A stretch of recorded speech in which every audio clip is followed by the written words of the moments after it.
Hey everyone, and welcome back to my channel Cakes by MK. In today's video, I'm going to be sharing with you guys my ultimate vanilla cake recipe.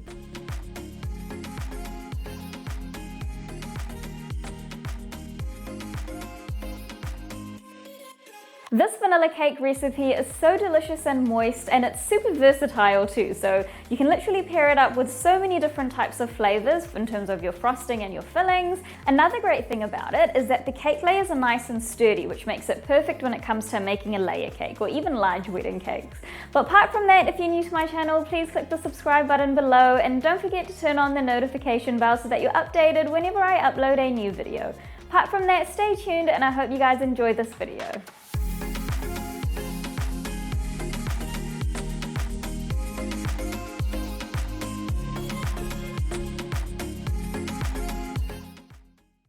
So the ingredients for my vanilla cake today are eggs, salted butter, oil, some vanilla essence or extract, whatever you've got at home, some buttermilk, baking powder, sugar, salt, and some all-purpose flour.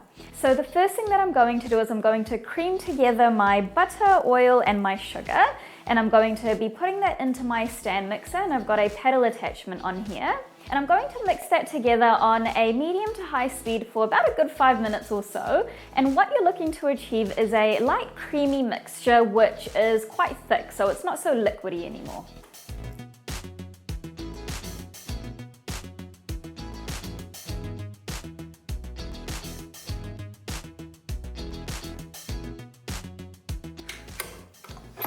So just start off on a low speed first so that your mixture doesn't go everywhere, and then as it kind of combines together, then turn up the speed.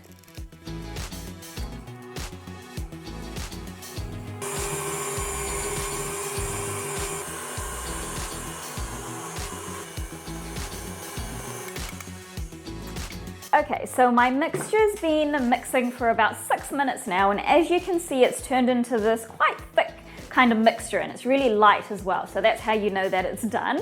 And now the next thing that I'm going to do is I'm going to add my eggs in one by one, mixing well in between each egg. Now a quick trick for you guys to make sure that you don't get any eggshells in your cake batter is to crack your egg into a separate bowl and then put that egg into the mixer so that you can make sure there's no eggshells in them.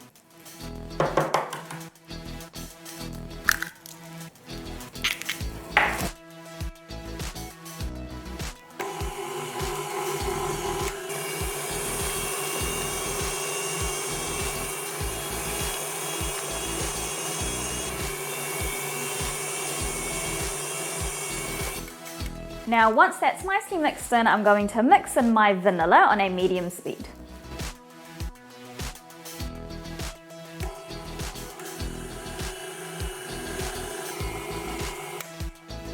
Now next, what I'm going to do before I add in my dry ingredients is I'm just going to scrape down the bowl to make sure that everything's nicely mixed together, and then just mix it again for another kind of 5 seconds or so.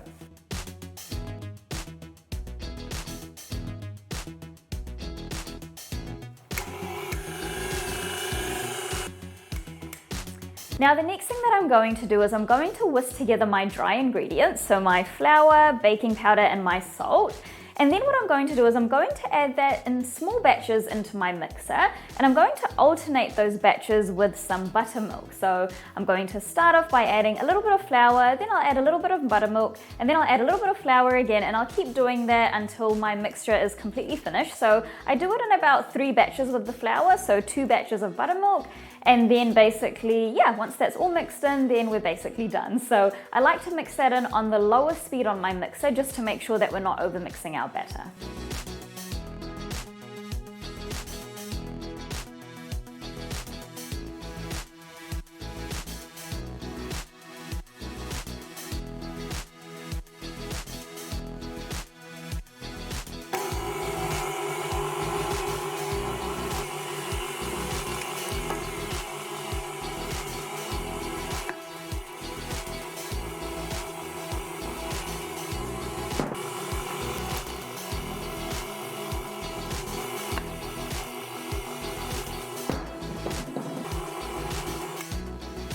Now once that's just combined, I like to finish off just by using my spatula and just giving it a really good mix through to make sure everything is nicely mixed together. But I'm not going to over mix it, so I'm just going to mix it through maybe 2 or 3 times.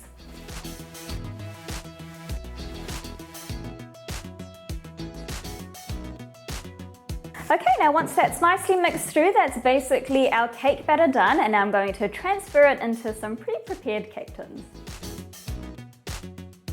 So what I've got here is I've got 2 8-inch cake tins, which I have lightly greased and floured, and the cake batter amount that I've showed you guys today, which is the recipe that I'll have on my blog, is enough to make 2 8-inch cake layers for stacking. So basically what I'm going to do is I'm just going to distribute the cake batter evenly into these 2 cake tins. You can use a kitchen scale for this if you're not confident in eyeballing it, so just make sure that both your tins weigh the same amount, and then that way they'll cook evenly in the oven.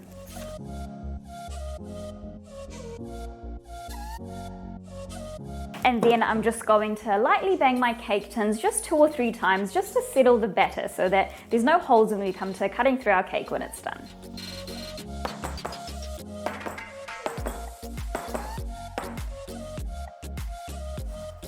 And now our cakes are ready to go into the oven. I have preheated mine to 160 degrees Celsius, and they're going to be in there for about 30 to 35 minutes. So my cakes are out of the oven now. They've been cooling for about 20 minutes, and now I'm going to turn them out onto some baking paper so they can continue to cool. So they should just come right out of your cake pans, but if they are, struggling a little bit, then just grab a knife or just like a thin spatula and simply run it around the edges and then flip your cake out.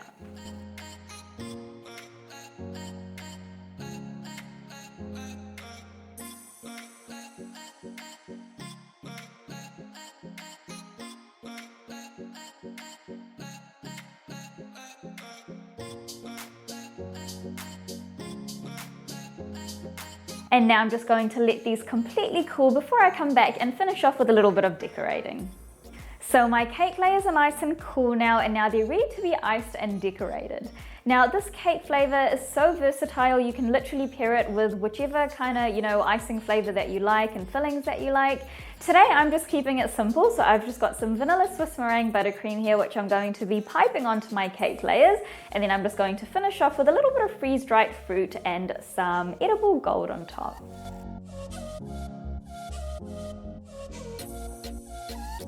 So I've just put my first cake layer onto my cake stand.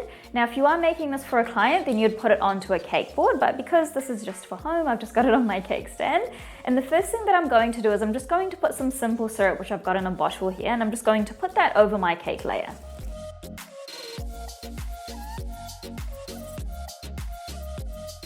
Now next I'm just going to get my vanilla Swiss meringue buttercream, which I've got here in a piping bag, and I've got a large round tip nozzle on it, and I'm just going to do some simple piping around the cake.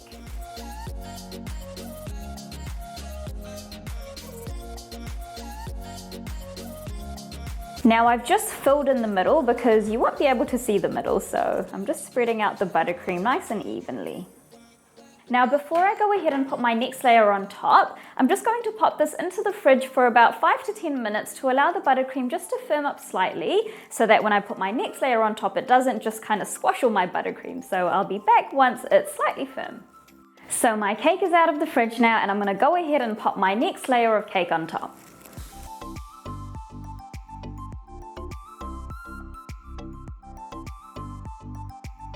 Now usually for the top layer, I would flip it over so that the bottom of the cake is the top of my layer cake.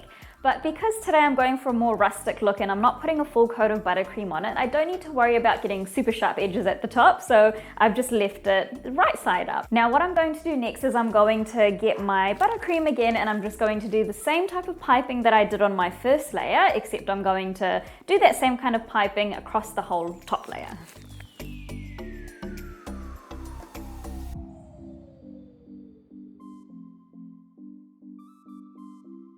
Okay, so all my piping is done now, and now I'm just going to finish off with some freeze-dried fruit and edible gold on the top.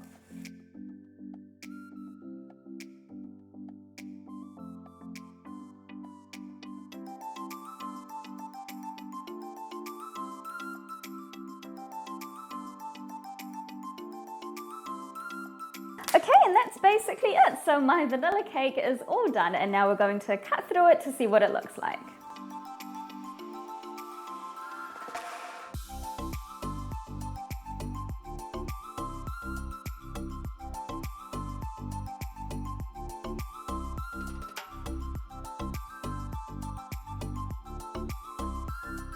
So I've just cut through the cake, and how amazing does that crumb look? It's so super soft and moist, but still nice and sturdy, which makes it perfect for making layer cakes. But apart from that, hope you guys enjoyed this video. Please like and subscribe for more videos like this, and thanks again for watching Cakes by MK.